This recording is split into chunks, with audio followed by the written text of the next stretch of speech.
Hari ini kita ketemu sama Dokter Nadira Afifa, seorang spesialis gizi klinik. Terima kasih udah datang Thank ke you sini. Bang, udah datang, udah diundang juga, udah dateng kan jadinya. Oke, kita hari ini ketemu sama Dokter Nadira Afifa, spesialis gizi klinik. Kita mulai dari situ dulu kali ya. Oke, boleh. Spesialis gizi klinik itu definisinya apa? Kalau boleh dielaborasi. Ya, dokter spesialis gizi klinik tuh jadi basically kita abis dokter umum, ngambil spesialis lagi, nah dari 3,5 sampai 4 tahun. Terus di situ ranah kita tuh sebenarnya banyak Bang. Jadi kita kolaborasi sama dokter spesialis lain. Oke. Misalnya dokter bedah nih, mau bedah gaster misalnya atau prosedur apapun. Nah kita kolaborasi untuk makannya gimana. Baik dari makanan oral, jadi makanan yang emang di piring. Atau makanan yang intravenous misalnya gitu dari infusan atau makanan dari selang NGT gitu. Jadi all about makanan tapi kita kolaborasi sama berbagai dokter spesialis di rumah sakit gitu. Di antara pilihan spesialisasi, kenapa waktu itu dokter milihnya gizi klinik? Jadi sebenarnya aku tuh tertarik banget sama stunting dari dulu. Oke. Jadi aku tuh dari mulai dokter umum udah banyak ikut project tentang stunting. Ya. Yang itu kan gizi anak ya, gizi anak. Terus waktu aku S2 juga di Master of Public Health, aku ngambilnya ke arah nutrition policy. Jadi aku sebenarnya udah interest nih dari gizi secara ke pasien dan gizi secara kebijakan gitu. Oke. Jadi di combine itu berdua, akhirnya setelah lulus dari master ngerasanya kayaknya mau praktek juga deh tetap gitu, masih mau jadi dokter, bukan kayak ke arah policy. Jadi ya udah aku mendalami lagi lebih ke gizi klinik. Karena ilmunya menarik, masih evolving juga. Researchnya masih banyak dan kolaborasinya tuh banyak. Jadi bisa ke public health iya, ke rumah sakit iya gitu. Jadi potensinya banyak sih. Berarti sekarang praktek di rumah sakit juga kan? Ya, aku di rumah sakit Brawijaya Antasari sama di klinik pribadi Fine Clinic namanya. Oke, nah berarti rata-rata yang datang sebagai spesialis gizi klinik, pasien-pasien di sana berasa ada kurang gizi kah? Atau apa tuh? Biasanya keluhannya apa sih? Beda nih, jadi beda ya. Kan ada yang poliklinik nih yang rawat jalan. Ada yang rawat inap kan. Nah kalau yang rawat inap kita emang biasanya lebih ke pasien ICU misalnya. Oke. Karena pasien ICU tuh dia kan gak sadar ya Bang ya. Jadi selalu ngalamin misalnya malnutrisi. Terus ada banyak inflamasi juga peradangan. Jadi dia ototnya turun. Dan itu bikin kayak hospitalizationnya jadi lama. Oke. Nah that's why SPGK ada sebenarnya di awal tuh kenapa dibentuk SPGK. Karena untuk menurunkan hospital malnutrition tadi di rumah sakit yang sering neglected sehingga hospitalizationnya jadi lama gitu. Oke. Nah. Dulu saya pernah dirawat lama banget tuh, seminggu karena ada masalah sama pencernaan. Akhirnya nggak dikasih makan apa-apa. Dulu dirawatnya di Australia dulu. Oh gaya ya tapi ya. Bukan gaya sih, memang nggak gaya. Gue sakit di Australia kali ya. Dirawat di sana selama seminggu, cuma dikasih kayak semacam paracetamol gitu, karena dokter juga nggak tahu nih sakit apa gitu kan. Oh gitu. Akhirnya diinfus tuh selama 7 hari. Karena nggak bisa makan juga. Karena dia kayaknya nggak mau ngambil resiko makan deh. Oh belum tahu penyakitnya Pada apa saat itu berapa tahun lalu ya? Kayaknya 20 tahun lalu lah. Di sana diinfus. Waktu itu saya pikir, wah kalau gue bisa 7 hari bertahan dengan infus doang, terus nggak ngerasa lapar. Kenapa gue nggak pakai infus aja tiap hari? Beda dong, beda Itu nggak bisa ya? Nggak bisa. Maksudnya ada nutrisi apa sih dari infusan itu yang ngebuat kita masih bisa? Sebenarnya beda-beda ya. Kalau misalnya kita yang biasa aja di rumah sakit nih penyakitnya nggak parah, biasanya infusnya cuma elektrolit isinya. Jadi cuma misalnya NaCl 0,9% gitu. Itu berapa hari bisa bertahan dengan NaCl dong? Tanpa makan sama sekali. Tanpa makan sama sekali. Oh, within 72 jam sampai seminggu juga maksudnya udah turun masa otot sih dan tapi pasti lapar parah. Nah, kok waktu itu saya bisa panjang tanpa makan dikasih apa ya? Mungkin infusnya yang emang infus nutrisi. Jadi bukan elektrolit doang. Bisa isinya lipid, ada lemaknya atau protein atau at least glukosa doang. Kalau kita buat sekedar hidup aja gitu ya. Tapi kayak muscle-nya nggak terlalu berfungsi gitu. Nah, itu glukosa bisa. Nah, ini bodoh-bodohan aja nih. Bodoh-bodohan aja ya. Ini kebanyakan baca novel science fiction nih. Berarti bisa nggak kalau manusia hidup dari infusan? Sebenarnya bisa. Kalau gizinya ditaker-taker gitu? Sebenarnya manusianya masih sadar padahal ya. Kayak kita masih kayak sehari-hari cuman gak usah makan gitu, infus gitu. Cuma gini, kalau infusan itu dia nutrisi, tapi dia jalurnya kan beda, nggak lewat saluran cerna kan. Jadi kayak peregangan lambung yang bikin kita kenyang itu nggak ada. Terus kayak untuk nge-reflect untuk lapar kenyang, hormon ghrelin, hormon leptin itu nggak ada. Jadi biasanya walaupun kita diinfus, tapi kita nggak tahu kita lapar atau kenyang tuh nggak bisa bedain. Jadi tetap ngerasa lapar lah in general sebenarnya. Dan mungkin kalau kayak gitu jadi ada banyak fungsi-fungsi badan yang jadi rusak kali ya. Betul. Karena kan trigger lapar jadi nggak berasa apa gitu kali ya. Benar, karena basically dia Nggak sehat nge-bypass semua saluran cerna kan. Jadi iya ternutrisi tapi banyak kayak yang hilang sebenarnya. Oke, berarti seharusnya pas di 7 hari itu ada makanan yang masuk kali ya pada saat itu. Mungkin gue lupa kali ya. Masuk sih, tapi itu Bang Radit umur berapa? 19, 20. 19, 20, harusnya udah inget bener-bener ya. Takutnya ngarangan cerita gitu masih kecil kan kita sering pamer gitu kan. Kalau 19, 20 harusnya udah bener sih. Iya, seingat saya karena waktu itu penyakitnya diare berdarah. Oh emang harus puasa. Iya, diare berdarah dibopong sama teman masuk rumah sakit di Adelaide, waktu itu masih kuliah di sana. Terus dokternya kayak nggak tahu nih sakit apa gitu kan, karena baru tiba kan di Adelaide setelah libur semesteran gitu lah. Iya. Terus saya ingat banget tuh diare berdarah. Terus kayak cuman diinfus apa segala macam sama 7 hari, cuman dibangun, tidur lagi bangun, tidur lagi. Itu infusnya pasti isi yang lengkap sih. Jadi emang ada lipid, ada glukosa, ada proteinnya. Nah, tapi nggak inget lapar apa nggak? Ingat saya sih nggak lapar ya. Tapi seharusnya lapar ya. Harusnya masih lapar gitu. Terus akhirnya setelah hari keberapa mulai masuk solid food tuh.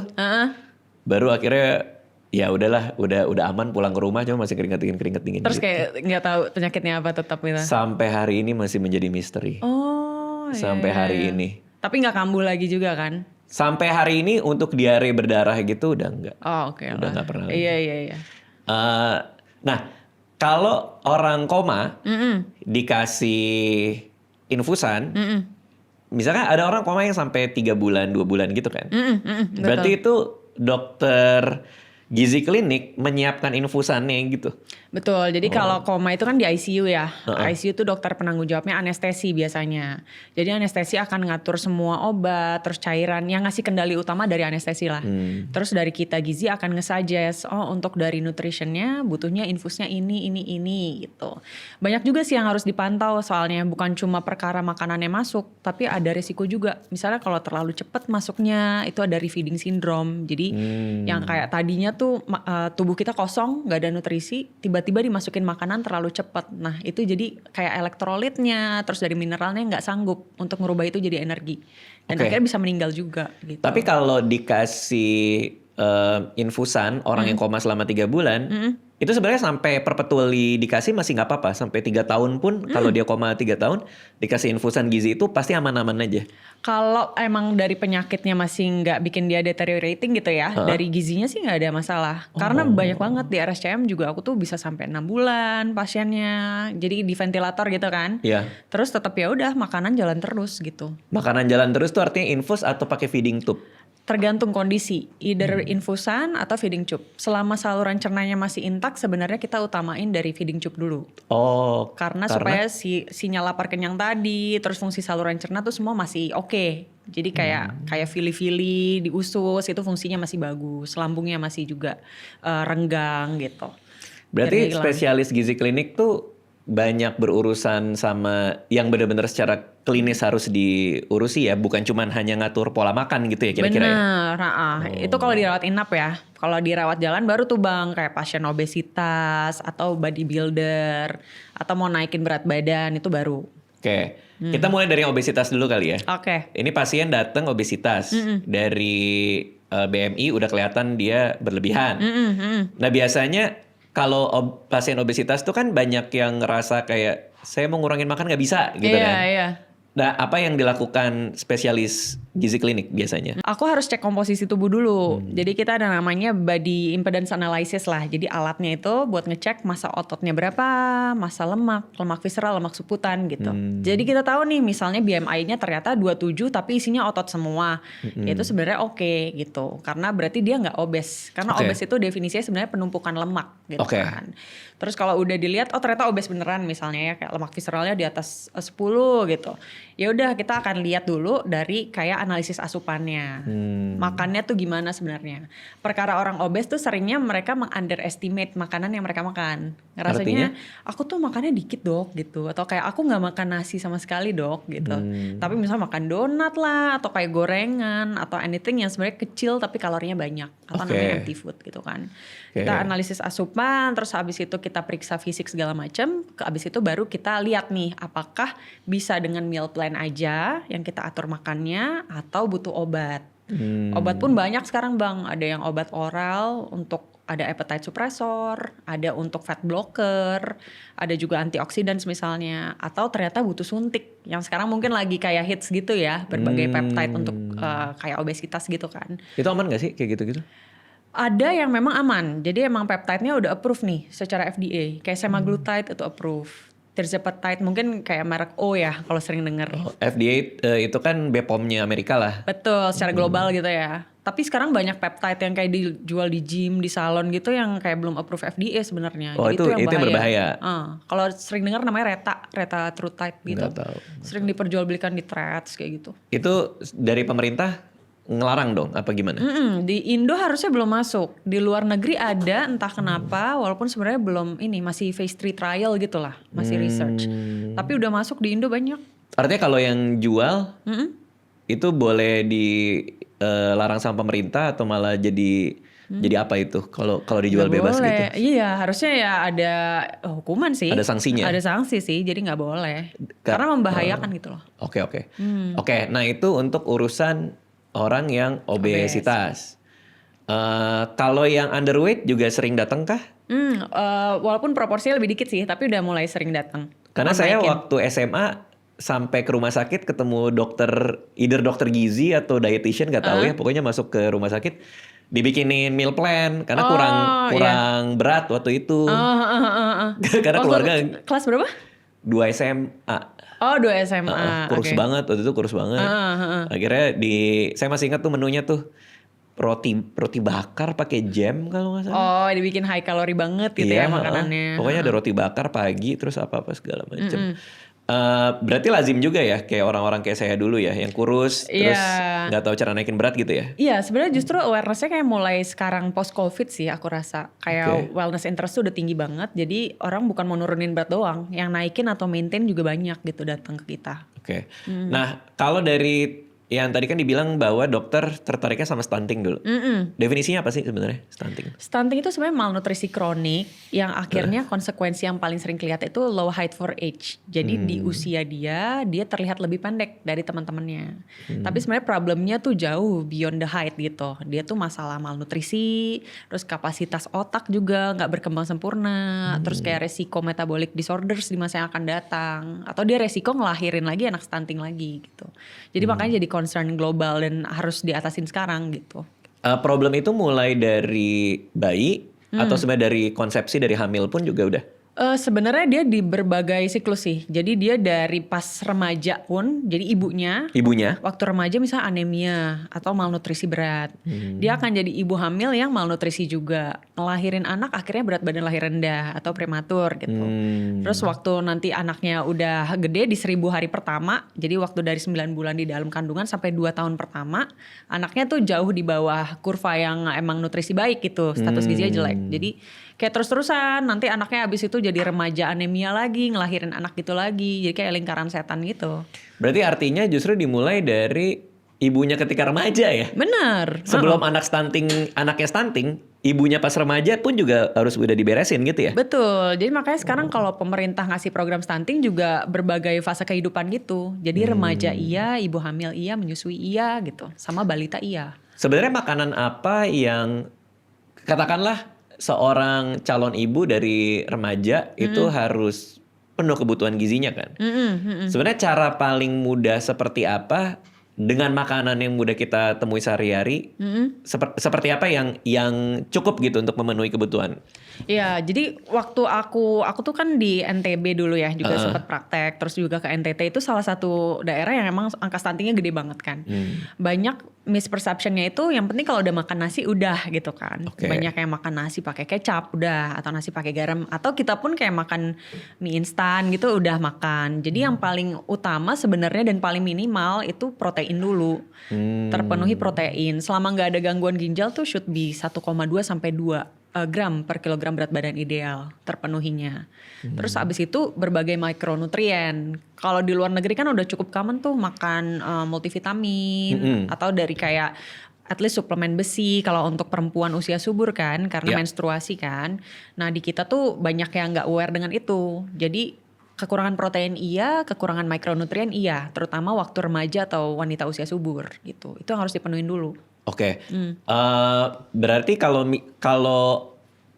dia ada gejala malnutrisi yang paling kelihatan apakah dari berat badannya kah? Paling gampang dari BMI dulu. Kalau BMI-nya di bawah 18,5 itu udah malnutrisi. Tapi dan kita harus lihat juga banyak juga orang yang misalnya BMI-nya normal nih 20. Tapi ternyata pas dilihat massa ototnya tuh kecil banget gitu. Dan itu emang ngarah ke arah sarkopenia yang malnutrisi juga gitu, kekurangan otot juga. Dan itu bukan contoh yang kita mau juga. Jadi paling gampang BMI, terus abis itu dilihat komposisi tubuh. Sama ada berbagai gejala sih Bang kalau kekurangan mikronutrien. Misalnya kukunya kayak kuku sendok atau rambutnya kayak kasar gitu.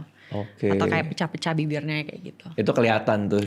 Kelihatan, benar. Berarti kalau ada pasien datang ke klinik dokter langsung bisa lihat tuh, kayak, oh ini kayaknya malnutrisi gitu. Bisa banget. Langsung kelihatan. Tapi enaknya kan karena kita punya alat komposisi tubuh kan, jadi lebih objektif gitu ngelihatnya, nggak dari gejala doang. Seandainya dulu tuh saya tahu cara yang paling baik buat naikin berat badan ya, karena udah konsul ke rumah sakit, dikasih makanan, terus gue kan ngeliat kayak, oh ini mah cuma tinggal makan banyak aja. Akhirnya makan kue, es krim, tanpa ngelihat meal plan ya. Iya. Akhirnya sembarangan aja tuh. Yang penting naik gitu ya. Yang penting naik, tapi ternyata bukan gitu caranya ya. Bukan, karena kan juga supaya naiknya sustain nih, nggak sewaktu-waktu Bang Radit jadi turun lagi, atau bukan justru jadi obesitas gitu ya. Kita harus perhatiin komposisinya. Jadi utamanya emang harus naikin muscle dibanding naikin berat badan. Jadi makanya harus tinggi protein. Sebenarnya rekomendasinya sih kalorinya harus naik juga, tapi komposisinya harus memang seimbang gitu, proteinnya tinggi, karbohidrat cukup, lemaknya juga lemak baik. Ya, misalnya kayak dari alpukat atau olive oil kayak gitu. Terus habis itu juga bisa dibagi, misalnya frekuensinya kalau orang normal makan 3 kali, nah ini dibagi nih jadi 5 gitu. Terus di sela-sela ada snack yang tinggi kalori, tinggi protein, misalnya kayak bentuknya milkshake atau misalnya kayak tadi biasanya dikasih peanut butter gitu, atau alpukat pakai toast gitu. Kalau dibantu susu tinggi kalori dan protein, boleh dong, bisa kan? Boleh sebenarnya, tapi ya tetap lihat labelnya sih. Yang penting memang gak tinggi gula atau bahan-bahan yang emang bikinnya tuh ke arah naik berat badannya ke lemak doang. Nih, coba kita lihat QR nih kayak apa nih. Gulanya berapa dia nih? Ini udah 4 kali nih masuk podcast ini nih. Teman-teman yang datang ke sini sih testimoninya oke semua. Ada Umi Kuari, ada Amanda Manopo. Karena dia kalau beli juga dibantu sama profesional juga nih. Sama ada video-video exercise lah. Oke, di sini protein 15 gram per serving oke lah ya. Protein 15 gram. Gulanya 1 gram. Added sugarnya, sisanya laktosa 19 gram. Mungkin orang yang laktos intoleran agak sulit nih. Cuman kalau buat yang lain oke. Ini vitaminnya juga ada semua. Oke, susu tinggi kalori dan protein. Nah ini yang seru adalah dia ada klaim garansi uang kembali 100% kalau berat badan nggak naik setengah sampai 1 kilogram dalam 5 hari selama program. Masuk akal nggak? Tapi setengah sampai 1 kilo dalam 5 hari naik berat. Sebenarnya kalau misalnya untuk naikin berat badan kita nggak ada guideline khusus untuk goal ya. Beda sama turun berat badan itu setengah sampai 1 kilo per minggu iya. Cuma kalau naikin berat badan nggak ada, tapi selama naiknya memang massa otot, terus juga dibarengin sama strength training, jadi angkat beban segala macam, harusnya bisa gitu. Jadi masih make sense, tapi jangan lupa juga weight trainingnya ya. Betul, dan sebenarnya beda-beda kondisi per pasien kan. Kadang dia mungkin iya kurusnya memang karena dia kurang makan aja, tapi ada juga pasien yang emang ada basic disease-nya gitu. Misalnya hipertiroid lah, atau diabetes, atau misalnya dia ternyata punya penyakit pernah cancer dulu misalnya gitu. Jadi harus dilihat juga detail per pasien kondisinya seperti apa. Jadi setup targetnya bisa lebih make sense gitu. Ketika apa kita tahu bahwa persoalan berat badan itu karena hipertiroid? Jadi sekarang memang banyak bang untuk biomarker yang meriksa berbagai underlying disease gitu. Biasanya kalau hipertiroid itu kan dia metabolic rate-nya tinggi ya. Jadi dia makan banyak pun ngebakar terus. Jadi cenderungnya kayak kurus. Nah jadi kita lihat tuh misalnya lihat TSH namanya untuk marker tiroid, terus atau FT4. Kalau dari marker itu menandakan ke hipertiroid, kita ada kayak ininya ya range-nya.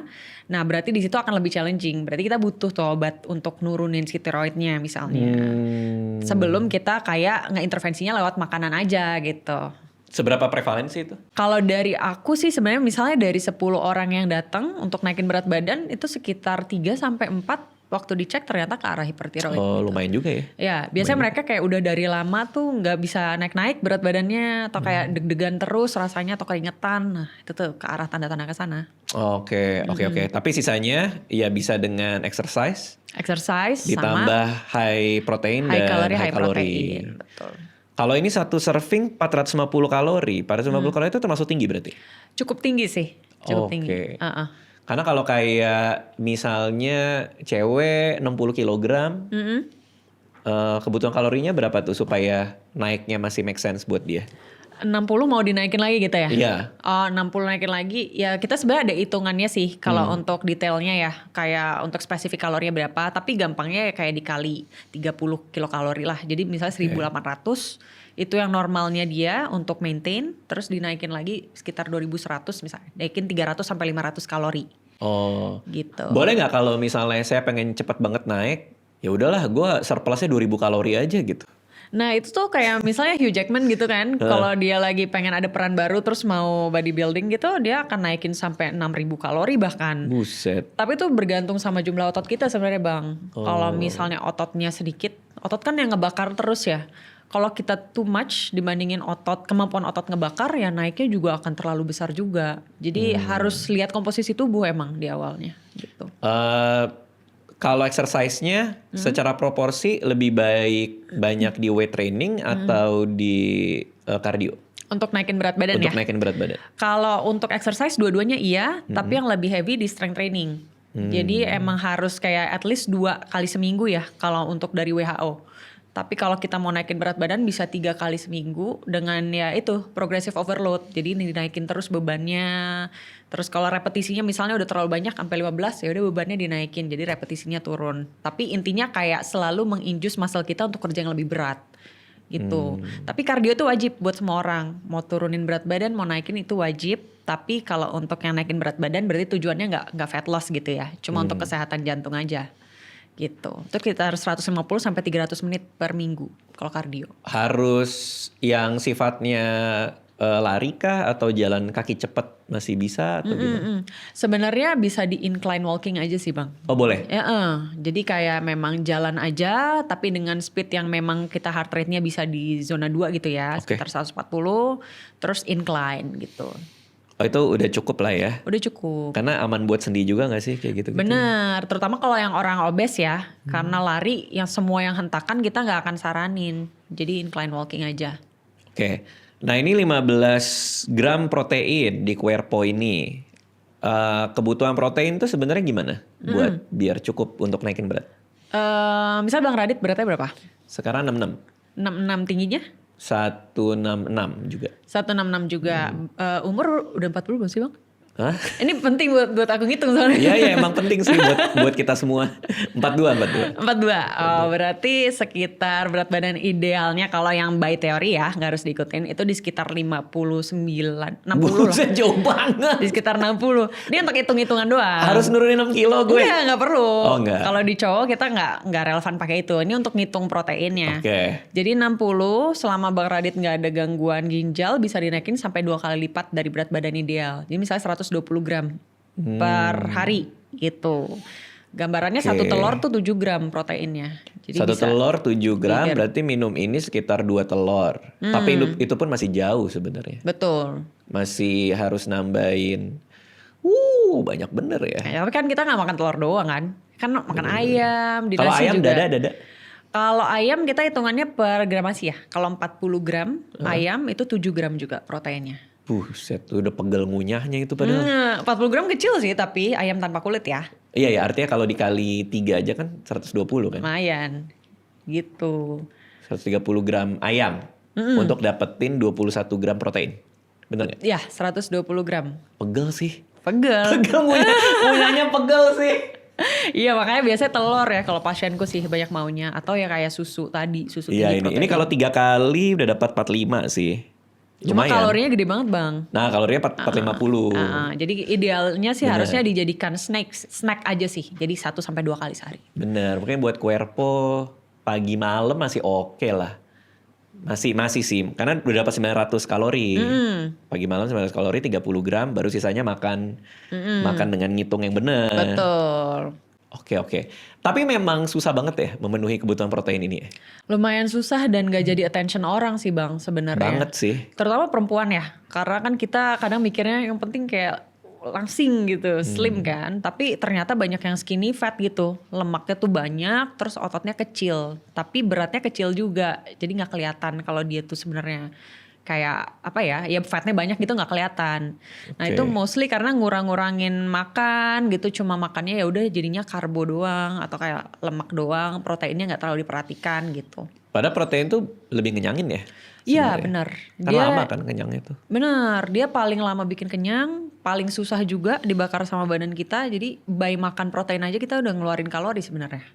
Oke. Gitu.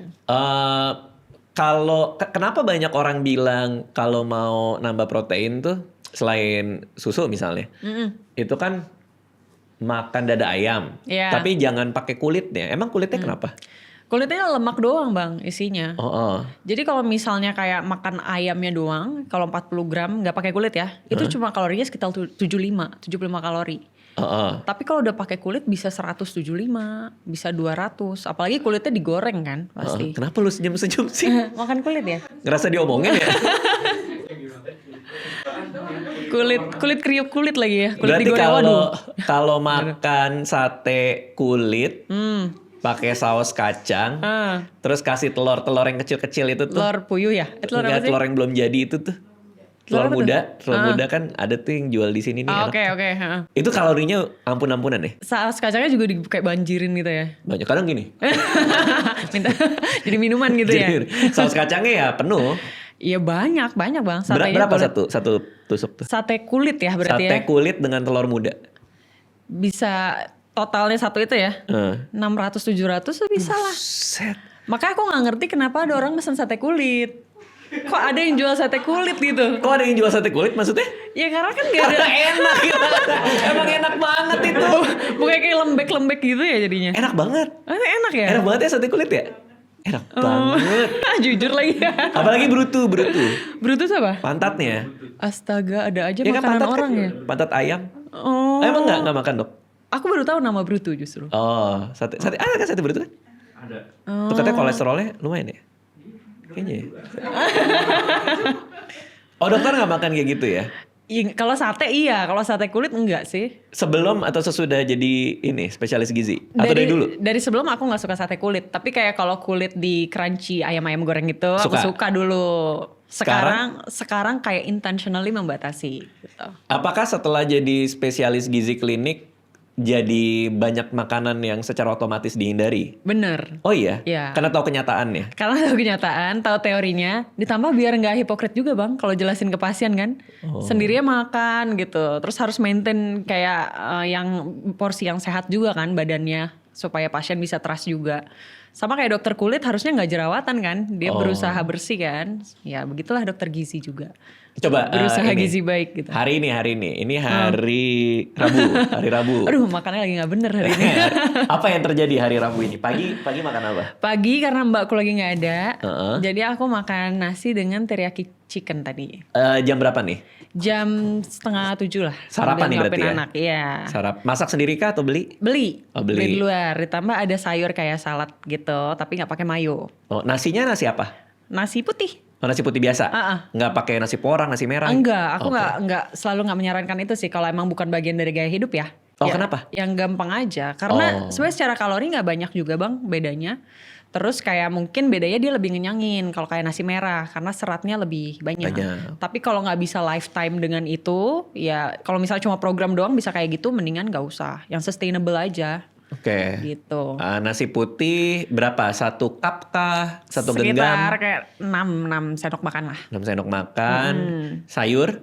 Sayur iya. Sayur wortel, salad-salad gitu ya. Oke, nggak pakai dressing dong? Nggak pakai. Oke, baru teriyaki chicken. Teriyaki chicken. Nah itu kan ada kulit ya teriyaki chicken?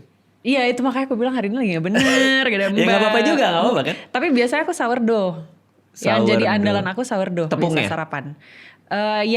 Lebih ke kayak roti tapi yang banyak wheatnya gitu loh, minyak gandumnya. Oke, sourdough. Sourdough pakai sandwich ya biasanya. Kayak dia lepas aja sih, satu aja. Oke. Terus kayak pakai pepperoni sama kayak cheese. Udah tuh, kalau siang aku karena aku punya catering jadi kayak promosi juga ya. Jadi aku kayak makan sehat juga sebenarnya. Itu udah ditakar 450-an kalorinya. Makan dari catering sendiri. Iya, dari kita untuk kita dong. Masak apa nih? Enggak dong, dikirim ke rumah, udah sepaket gitu. Apa menu catering hari ini? Menu catering hari ini kayak ada tempe, terus kayak ada sate chicken gitu di barbecue, sama kayak ada nasi, terus sayur sekitar 100 gram.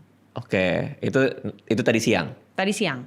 Nah malam nanti makan terakhir jam? Malam aku tetap makan, jam 6, jam 7 gitu aku makan. Oh itu udah makan terakhir? Makan terakhir, betul. Sebelum tidur gak ada buah apa gitu gak? Enggak sih, jadi di sore aku udah makan lagi. Jadi siang aku makan, sore aku snack. Snacknya biasanya buah atau kayak aku misalnya kayak punya kacang-kacangan atau another susu lagi.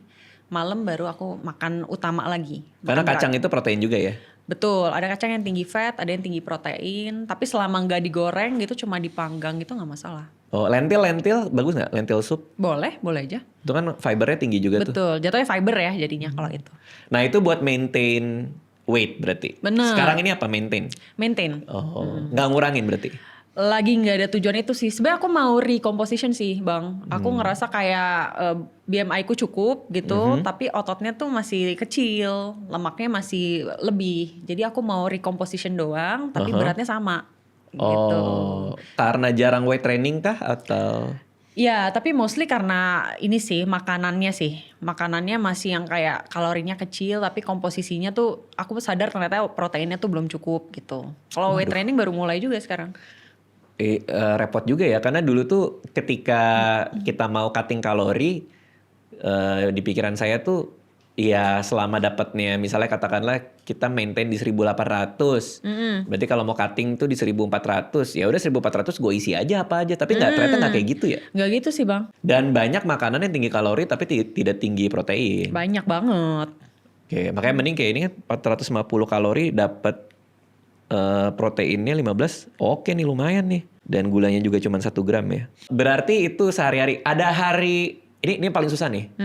Weekend. Iya benar. Waduh weekend tuh. Anak-anak maunya makan di luar, minta daging semua. Iya. Oh suka daging anaknya? Iya. Yang di grill gitu? Iya. Oh mau ya, kan biasanya kayak agak alot tuh buat anak kecil. Anakku gak mau soalnya. Mau, dia mau. Malah kesukaan anak saya, Alea yang paling gede itu makan grill gitu. Oh gitu. Suka banget dia makan-makan yang masak-masak tuh. Iya. Karena anaknya juga suka masak sih. Biar ada activity gitu kali buat anak kecil ya, dia seneng. Dia anaknya juga suka masak di rumah. Kita punya bangku yang ada tangganya tuh. Jadi dia naik di atas kompor elektrik kita tuh. Terus habis itu dia masak sama ibunya. Oh beneran masak? Iya. Berani ya dia ya? Berani. Umur 6 tahun. Iya. Sama yang umur 5 juga suka masak. Tapi masih ngeliatin kakaknya gitu. Mau ikut-ikutan ya? Mau ikut-ikutan. Hobinya masak. Udah minta les masak bahkan. Keren banget. Iya. Karena istri suka masak kali ya? Sebenarnya kita ngikutin maunya mereka kan. Anak-anak mau kegiatan apa gitu. Aku mau masak pak di rumah. Aku mau ke playground. Aku mau apa gitu. Nah kemarin tuh lagi sering-sering minta masak. Oh gitu.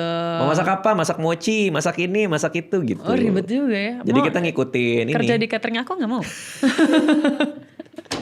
Boleh juga. Bisa juga kalau ada buat mochi sih boleh aja. Iya, tapi aku kalau di luar safest-nya sih pilihannya resto Jepang aku biasanya. Sushi. Kan asal bukan kayak chicken katsu gitu ya. Sebenarnya kan semuanya tuh aman, kayak sashimi, terus sushi. Oke. Ininya sodiumnya di soy? Nah, Masih kalau aman? sodium ya beda lagi tuh. Emang kita harus membatasi sih, terutama kalau emang ada hipertensi gitu ya. Cuma kalau sekarang sih aku ya yang moderate amount aja gitu. Nah, saya tuh nggak pernah mikirin soal garam ya. Jadi maksudnya kalau makan ya makan aja. Dan sering makan yang gurih-gurih juga kan. Iya, iya. Terus sushi juga suka pakai soy sauce gitu-gitu. Tapi so far sih tensinya baik. Oke. Tensinya bagus. Nah, tapi di satu sisi ada temen yang pola makannya juga sama, tapi dia tensinya bermasalah sampai harus minum obat tensi. Obat hipertensi. Nah, itu memang bakat kah atau gimana sih sebenarnya? Sebenarnya hipertensi, semua penyakit metabolik itu kan campuran antara genetik sama lifestyle. Oke. Jadi biasanya lifestyle lebih 60%. Jadi lebih mempengaruhi gitu ya. Di samping misalnya ya bapaknya atau ibunya memang hipertensi gitu. Dan yang bikin hipertensi bukan garam doang. Atau sodium ya sebenarnya. Natrium di dalam garam. Tapi kayak banyak. Bisa kayak kafein untuk beberapa orang. Gennya juga beda-beda. Ada yang kopi bisa bikin hipertensi, ada yang enggak di beberapa orang. Terus ada yang misalnya ngerokok. Terus ada kolesterol misalnya LDL-nya tinggi, jadi kayak penyebabnya banyak sih. Nah itu LDL saya kan tinggi ya, 198. Oh lumayan bang, tinggi ya? Tinggi banget, tinggi. Abis itu kan biasa lah ngobrol sama internis saya kan. Bang Radit nih harus udah minum obat nih, ntar ya dok 2 bulan lagi. Gue olahraga, gue makan benar, kita ketemu lagi. Ketemu lagi tuh 2 bulan kemudian, 191. Turun 7 ya bang? Kayaknya harus minum obat deh. 2 bulan lagi ya dok, gue akan datang lagi gini-gini. Masih 190, akhirnya udah 2 minggu saya minum obat jadi. Oh obat iya kolesterol. iya. Tapi think about kolesterol itu 80% tuh genetik bang, bukan dari yang kita makan. Oh. 80% tuh dibikin sendiri sama badan kita si LDL itu. Jadi untung-untungan gitu. Banyak orang yang kayak Bang Radit kan, kayak nggak gemuk juga gitu, tapi kolesterolnya tinggi. Ya karena 80% tuh dibentuk sama badan sendiri. Jadi dari ngejagain makan tuh sebenarnya cukup susah juga untuk orang yang kayak gitu. Gitu dan ya emang butuh obat gitu. Itu sering ketemu nggak pas lagi praktek LDL pasiennya tinggi, terus udah dikasih meal plan masih tinggi juga, itu sering banget tuh? Sering banget. Sering banget. Dan pasiennya kayak posturnya tuh gak kelihatan kayak dia bakalan high kolesterol gitu. Ya karena tadi genetik. Dari makanan mungkin kita batasinnya ya dari lemak jenuh jangan banyak karbo juga, jangan banyak yang tinggi kolesterol.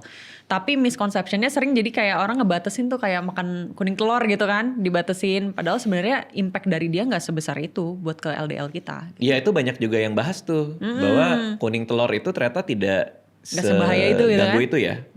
Itu memang benar tapi. Ya sebenarnya batas kita makan kolesterol tuh 300 mg.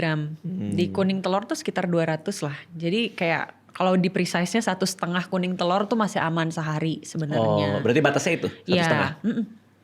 Dan dia kan banyak antioksidan juga dalamnya, banyak kayak lecithin, lemak-lemak baik. Jadi kayak nggak usah di nol juga gitu. Jadi kalau kayak bodybuilder pengen makan 7 telur, 8 telur buat dapetin proteinnya, sebenarnya kuning telurnya mendingan setelah telur kedua dibuang dong, tetap. Iya, atau biasanya bodybuilder dia udah punya yang emang putih telur doang kan. Iya tuh ada yang jual tuh. Iya, iya suami aku juga dari situ. Jadi nggak buang-buang. Cuman tetap aja 7 gram per telur kan. Iya betul. 7 gram per telur, lagi-lagi pegel juga ngunyahnya. Paling pegel tuh ngunyah sih kalau protein ya. Iya lumayan. Oke. Dan cepat kenyang juga kan. Iya. Nah kita cek ini ingredients-nya di sini ada whey protein concentrate. Oh ya kayak dokter minum ya whey protein ya berarti ya. Dia ada apa lagi? Ada stevia-nya. Terus ada temulawak. Kayak ini aman dikonsumsi dari 7 tahun ke atas. Oke, ya kita take out dulu. Oke, profil yang datang ke kliniknya dokter nih, itu demografinya di usia berapa tuh biasanya? Banyaknya yang kayak usia produktif kayak 20 sampai 40 gitu. Tapi recently juga banyak yang emang lansia. Jadi di atas 60, di atas 65 gitu datang juga. Oh, kalau lansia di atas 60-an datang tuh spesifik mereka minta apa? Mau bangun otot, Bang. Justru mau dapetin muscle? Iya, jadi kan sebenarnya otot ngaruh banget ya ke lansia. Kan ngaruh ke postur jadi bungkuk. Atau misalnya udah jadi kayak jalan tuh gak bisa lama gitu. Lutut, terus ya postur in general sih. Terutama kayak di spine ya, di bagian belakang. Jadinya biasanya mereka mau naikin otot supaya hidupnya kayak quality of life-nya lebih bagus gitu. Berarti banyak banget orang yang nggak sadar pentingnya ngebangun muscle dan baru nyesel di umur 60. Benar Bang. Soalnya di atas umur 30 tuh muscle kita turun 1% per tahun. Turun 1%. Jadi waktu di umur 60 kan berarti udah turun banyak banget kan. Kalau modal dari umur 30-nya nggak gede gitu, ya umur 60 udah nggak terlalu fungsional, udah pada kayak jalannya mungkin kayak lama, seok-seok, atau kayak di kursi roda kayak gitu. Telat gak sih kalau udah umur 60 baru mikir?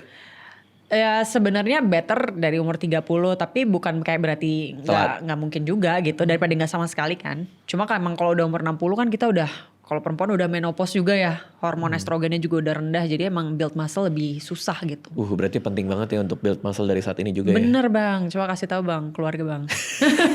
Karena biasanya perempuan yang suka lupa gitu, karena yang penting tuh cakep gitu kan. Bener. Tuh Fitri, tuh Dia Tio, lagi. tuh. Ini mah udah si Rifki. Apakah training kaki yang paling penting? Muscle kaki? Bukan paling penting sih, semuanya full body ya. Tapi kaki itu kan otot paling besar di badan kita ya. Jadi kalau mau naikin kilogram otot paling cepet dari leg day sebenarnya, dari latihan kaki gitu. Dan biasanya kaki kita juga ototnya paling under karena kita cenderung malas untuk latihan kaki. Udahannya kan biasa agak pincang gitu ya kalau habis nge-gym leg day gitu. Pegel biasanya. Pegel. Jadi at least dalam 1 minggu 1 kali tuh leg day untuk strength trainingnya. Karena itu yang ngaruh juga ke lutut itu tadi nggak? Bener, untuk fungsional kita sehari-hari sih pasti kan pakai kaki ya. Dan kayak emang kalau untuk tekanan tulang juga tuh ada di kaki. Semakin tulang ditekan, tulangnya juga semakin kuat gitu. Jadi 2 fungsi dari olahraga leg day, bisa tulangnya bagus, ototnya bagus. Nah buat lansia-lansia 60 tahun ke atas datang minta naikin muscle, dari makanan berarti dibikinin meal plan gitu apa gimana? Ya pertama dari makanan dulu pasti selalu core-nya. Tapi kan kalau lansia udah beda case tuh, mungkin kayak gangguan ginjal udah ada, fungsi ginjalnya turun misalnya. Jadi proteinnya juga nggak bisa kita kasih terlalu banyak Bang, ada restriksi juga. Jadi gimana caranya dia proteinnya itu walaupun nggak terlalu banyak, tapi quality-nya paling oke gitu. Misalnya emang kayak kita kasihnya dari yang animal protein gitu dibanding yang plant protein. Terus habis itu diaturin untuk strength trainingnya kayak apa. Di samping biasa aku kasih kayak antioksidan juga sih, bantu-bantuan suplemen gitu. Kalau banyak protein dari animal, serta-merta naikin kolesterol nggak? Tapi kan biasanya orang takutannya itu tuh. Iya. Sebenarnya nggak semua animal protein tinggi kolesterol. Kan utamanya ya emang di daging ya, di red meat gitu. Jadi kita bisa, kalau idealnya 500 gram per minggu Bang, kalau daging merah. 500 Kalau sekali gram tuh. all you can eat bisa berapa ini kan? Iya 500 gram karena ya dia ada high kolesterol sama mencetuskan inflamasi juga. Tapi zat besinya bagus, jadi jangan sampai nggak dimakan juga. 500 gram tuh 2 kali makan ya biasanya ya. Iya 2 kali Iya lah. 2 kali lah ya. Ke 200 gram itu kan kecil banget tuh, biasa 2 kali gitu kan. Termasuk ayam enggak dong? Kalau ayam enggak, ini daging sapi, daging kambing gitu loh. Kalau kayak ayam, ikan itu nggak masalah. Tapi ya itu tadi kayak kalau animal protein dia tuh bioavailability-nya tinggi. Artinya yang diserap sama badan tuh banyak proteinnya. Kalau 1 hari 10 ayam karena banyak dikagetin orang? Kenapa ya? Oh ayam-ayam gitu. Untung nangkep loh aku. Bagus Bang, masih lucu.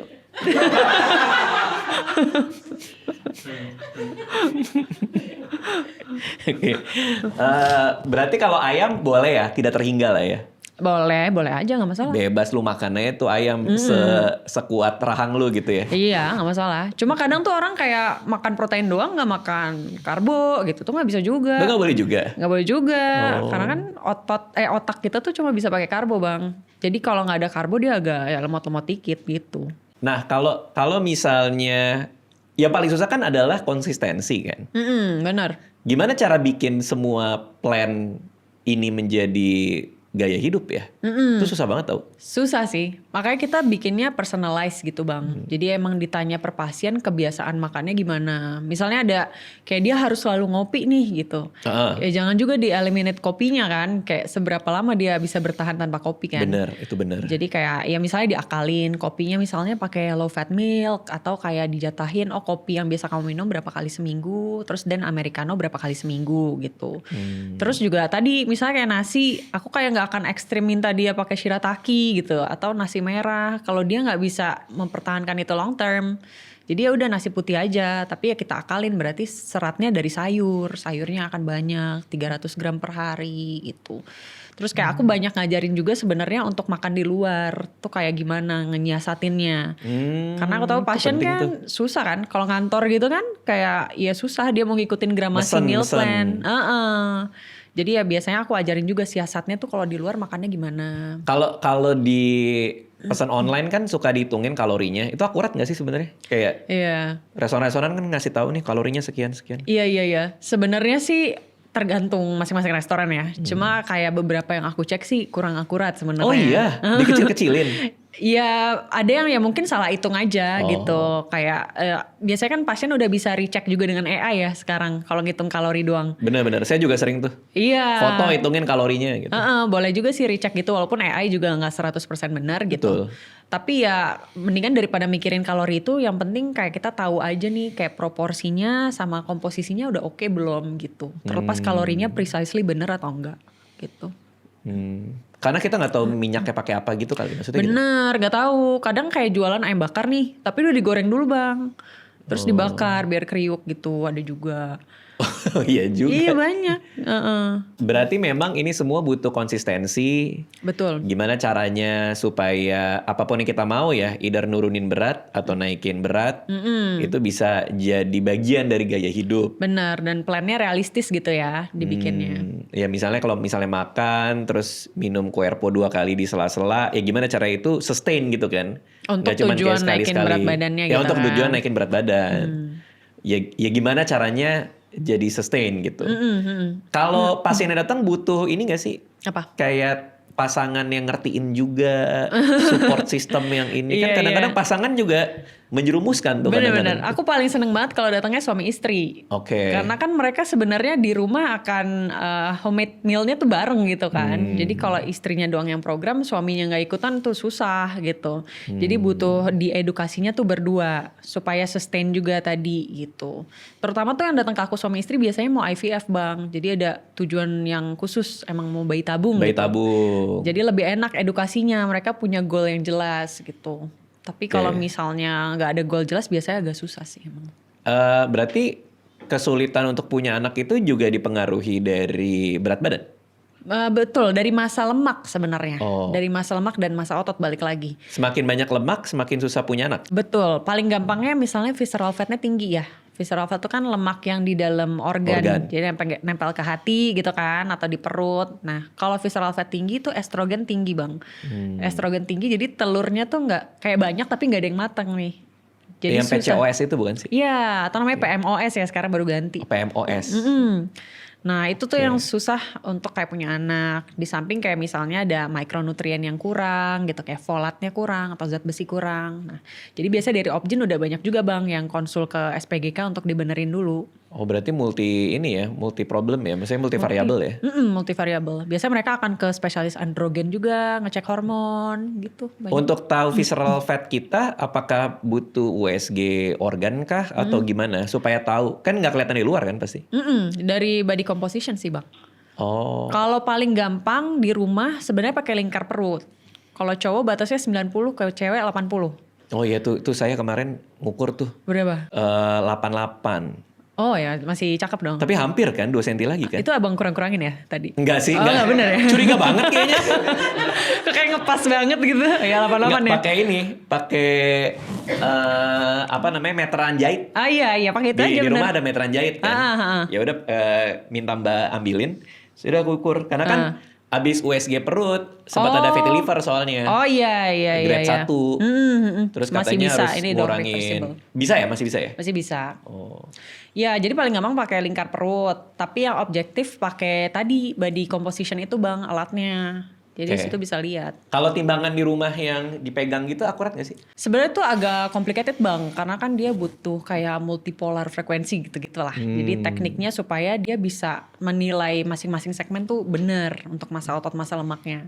Jadi biasanya semakin yang sederhana itu semakin kurang akurat gitu. Jadi harganya mahal bisa sampai 300 juta sampai 1 M gitu. Buset, buat ini, Iya. buat ngitungin body comp. Iya, di rumah sakit ada, di gym-gym juga biasanya ada kan, tapi ya itu beda-beda quality-nya. Yang di gym bagus nggak? Beda-beda mereknya bang. Oh beda-beda ya.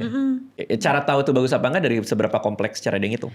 Iya dari reportnya biasanya kita bisa lihat juga sih. Jadi dia sampai ngitung massa airnya, air ekstraseluler, air intraseluler gitu. Jadi dari situ bisa lihat. Karena memang lemak di antara organ ini ya yang bahaya. diem-diem berbahaya ya. Bener. Bayangin pankreas kita ada lemaknya kan. Bener. Pasti kan nggak bisa berfungsi dengan baik kan. Iya paling sering itu sih fatty liver bang. Karena kan kita makan karbo lebih simpennya di hati kan. Kalau nggak dipakai-pakai jadi lemak dia. Nah kelihatan juga dari lab tuh biasanya fungsi hatinya ningkat kayak Bang Radit fatty liver gitu kan. Iya. Nah kalau kata dokter saya ada hubungannya sama kolesterol tinggi juga katanya. Karena kolesterol tinggi mungkin ada hubungannya sama fatty liver ya gitu ya? Iya semuanya bikin metabolic syndrome sih bang jadinya. Ya itulah lagi ngurangin lah. Aduh gue jadi merasa bersalah. Gue tadi sebelum kesini makan french fries dulu gue tadi tuh di Cipete situ sama daging merah lagi. Nah ya tapi daging merah sih masih ada bagusnya ya. Kalau french fries baru bang empty food tuh namanya. Empty calories, jadi kayak kalorinya gede tapi nggak kenyang. Udah umur bang hati-hati. Udah iya. Makasih Bu. Iya Bu. Oh wow, iya. Oke, tapi kalau organnya sendirian, apakah dia berisik? Gimana tuh maksudnya? Rame nggak kalau organnya sendirian? Kan organ tunggal tuh di... Oh iya bisa nih. Ini bisa. Tapi agak 5 detik lah nangkepnya. Oke, kalau ada yang mau tahu lebih banyak soal gizi dan lain-lain bisa ke Instagramnya Dokter Nadira. Sering berbagi konten edukasi juga ya? Iya, sering-sering sih bang. Di mana Instagramnya? Di @nadira_afifa. Di @nadira_afifa. Terima kasih udah main kesini. Thank you bang. Dan buat teman-teman kalau ada yang mau nyobain Querpo silakan, ada di marketplace bisa dibeli buat naikin berat badan dengan protein yang juga tinggi dan gula yang rendah. Terima kasih semuanya.